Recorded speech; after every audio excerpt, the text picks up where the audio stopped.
छलावे की रात ट्रेन मुंबई से दिल्ली के लिए रवाना हो गई थी, पर काशी के मां बाप को नहीं पता था कि उन्हें एक रात जयपुर में भी बितानी पड़ेगी, जो शायद उनकी जिंदगी की सबसे भयानक रात होगी। यह बात तब की है जब 14 साल का काशी मुंबई में अपनी फैमिली के साथ रहता था।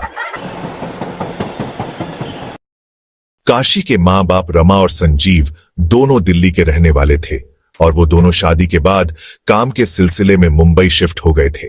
काशी दिल्ली बस एक ही बार गया था जब वो 5 साल का था।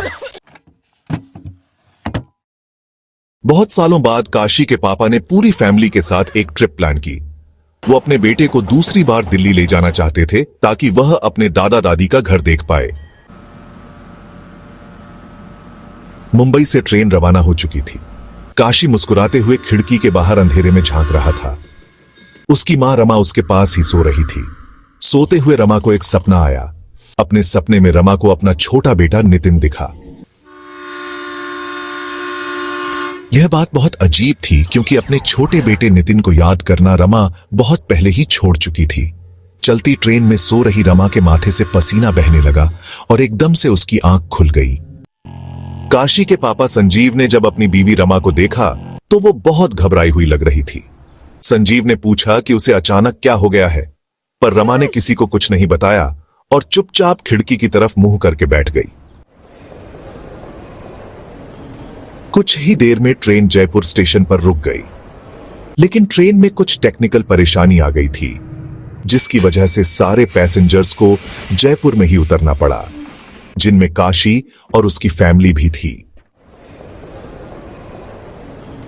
काशी के पापा संजीव ने प्लान किया कि वो आज रात जयपुर में ही रुक जाएंगे और कल सुबह पहली ट्रेन से दिल्ली के लिए निकल जाएंगे। रात के करीब 12 बज चुके थे और बहुत अंधेरा हो चुका था। काशी के पापा ने रेलवे स्टेशन के पास ही एक होटल ले लिया। ऊपर चलकर जैसे ही काशी ने रूम के अंदर कदम रखा तो उसके सर में एक बहुत जोर का चुभने वाला दर्द शुरू हो गया। काशी ने सोचा कि यह मामूली सा सर दर्द होगा और इसलिए अपनी मां को बिना बताए वो बिस्तर पर सोने के लिए लेट गया।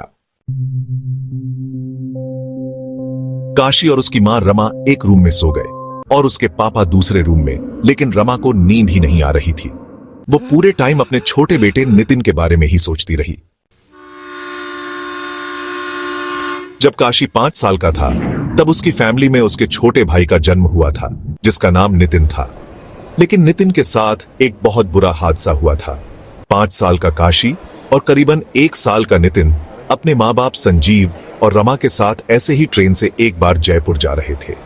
काशी के पापा संजीव ने जयपुर से वापस लौटते हुए छोटे से नितिन को पूरे टाइम अपने हाथ में ही पकड़ रखा था। रात में करीब 2:30 बजे 2 मिनट के लिए संजीव की आंख लग गई। ट्रेन के छोटे से झटके से जब संजीव की आंख खुली तो नितिन उनके हाथ में नहीं था। यह देखकर संजीव ने जल्दी से रमा को नींद से उठाया और उसे सब कुछ बताया। फिर दोनों तुरंत नितिन को पूरी ट्रेन में ढूंढने लगे। वो अपनी आंखों पर बिल्कुल भी यकीन नहीं कर पाए जब उन्होंने नितिन को ट्रेन के खुले हुए गेट के पास बैठा हुआ देखा। किसी को कुछ पता नहीं था कि वो वहां कैसे पहुंचा। रमा और संजीव का दिल जोर जोर से धड़कने लगा और वो लोग जैसे ही नितिन की तरफ आगे बढ़े, ट्रेन में एक और झटका लगा और नितिन ट्रेन के बाहर अंधेरे में गिरकर यहीं गायब हो गया। रमा की यह देखकर चीख निकल गई। दोस्तों, अब मैं आपको बताता हूं कि आप सिर्फ 1 रुपये में कर ट्रेन रोकी और बाहर निकलकर नितिन को ढूंढने लगे, लेकिन वो कहीं नहीं मिला। काशी उस समय बहुत छोटा था और उसके मां बाप ने नितिन के बारे में उसे कुछ नहीं बताया था। साल बीते और काशी को नितिन के बारे में कुछ भी याद नहीं रहा। यही वजह थी कि काशी को अपने छोटे भाई के बारे में कुछ नहीं पता था। यह सब सोचते सचते रमा की आंखों में आंसू आने लगे थे। तभी उसे अपने बिस्तर के नीचे कुछ हिलता हुआ महसूस हुआ। वो चुपचाप बिना हिले पता लगाने की कोशिश कर रही थी कि उसकी नजर दीवार पर टंगी घड़ी पर गई। रात के 3:30 बज रहे थे। एकदम से होटल के रूम का टेम्परेचर गिरने लगा और रूम में बहुत तेज ठंड हो गई, जबकि बाहर गर्मी का मौसम था। रमा को जयपुर की गर्मी में तेज ठंड लग रही थी। रमा को कुछ बहुत अजीब लग रहा था। तभी रमा की पीठ के पीछे से एक आवाज आई, मां मां, पीछे मुड़कर मुझे देखो ना, मैं हूं आपका नितिन। रमा के कान में कोई बहुत धीरे धीरे उसे पुकार रहा था और पीछे मुड़ने के लिए बोल रहा था। वो आवाज सुनकर रमा की रूह कांप गई और डर के मारे रमा एक ही करवट में लेटी रही। रमा को ऐसा लगा कि जैसे उसका छोटा बेटा नितिन वाकई उसे पुकार रहा है। वो मुड़ने ही वाली थी पर रुक गई। रमा को कहीं से याद आया कि जब कोई आत्मा पुकारती है तो पीछे मुड़कर नहीं देखना चाहिए। कुछ देर तक आवाजें उसे यूं ही पुकारती रहीं, पर कुछ मिनटों बाद वो अपने आप बंद हो गई। ठंड भी अब धीरे धीरे कम हो गई थी और उनके रूम का टेम्परेचर भी पहले की तरह नॉर्मल हो गया था।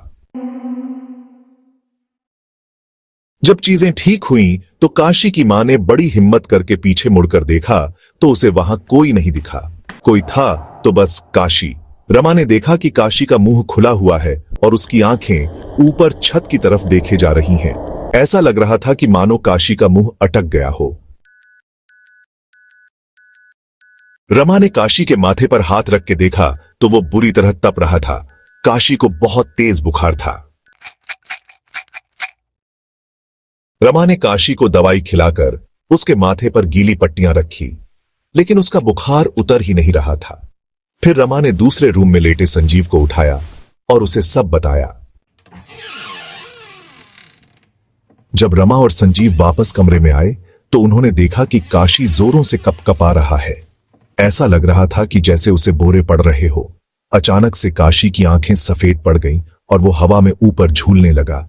तभी किसी बहुत ही छोटे बच्चे की हंसने की आवाज पूरे कमरे में गूंजने लगी। कमरे की सारी लाइट्स जलबुझ करने लगी, वो लाइट्स भी जिन्हें कभी ऑन किया ही नहीं गया था। रमा और संजीव को कुछ समझ नहीं आ रहा था। संजीव जल्दी से होटल स्टाफ को चीखते हुए मदद के लिए बुलाने लगा। जैसे ही होटल का स्टाफ वहां आया, वैसे ही काशी बेजान होकर बिस्तर पर गिर पड़ा और सारी लाइट्स ने भी जल बुझ करना बंद कर दिया। जब रमा काशी के पास गई तो काशी की आंखें बंद थी। वो बिल्कुल भी रिएक्ट नहीं कर रहा था, इसलिए वो लोग तुरंत उसे पास के हॉस्पिटल ले जाने लगे। लेकिन जैसे ही काशी होटल से बाहर निकला, उसकी आंखें अपने आप खुल गई और उसका शरीर भी अब पहले की तरह तप नहीं रहा था। काशी को ज्यादा कुछ तो याद नहीं था, लेकिन उसने बताया कि उसे एक छोटा बच्चा अपने रूम की खिड़की पर बैठा दिखाई दिया था। उस रात रमा और संजीव काशी की यह बात सुनकर बहुत ज्यादा घबरा गए थे। किसी तरह उन्होंने पास के हॉस्पिटल में ही वो रात काटी और सुबह होते ही वो बस से दिल्ली के लिए निकल गए। काशी अब बिल्कुल ठीक था। ऐसा लग रहा था कि जैसे उसे कभी कुछ हुआ ही नहीं था। दिल्ली पहुंचने पर संजीव, काशी और रमा एक पंडित के पास गए और उन्होंने पूरी कहानी उन पंडित को बताई। पंडित ने काशी के मां बाप को बताया कि कल जो भी रूम में आकर रमा को पुकार रहा था, वो उनका छोटा बेटा नितिन नहीं था, बल्कि कोई और आत्मा थी जो उनकी दुख भरी याद का फायदा उठाकर अपना काम करवाना चाहती थी। उन्होंने काशी के सर पर हाथ फेरकर मुस्कुराते हुए बोला कि अब उन्हें कोई परेशान करने नहीं आएगा। पंडित ने आखिर में काशी के मां बाप को अलग से भी बोला कि उनके छोटे बेटे नितिन की आत्मा अब भी उनके साथ है और हमेशा उन तीनों की रक्षा करती है।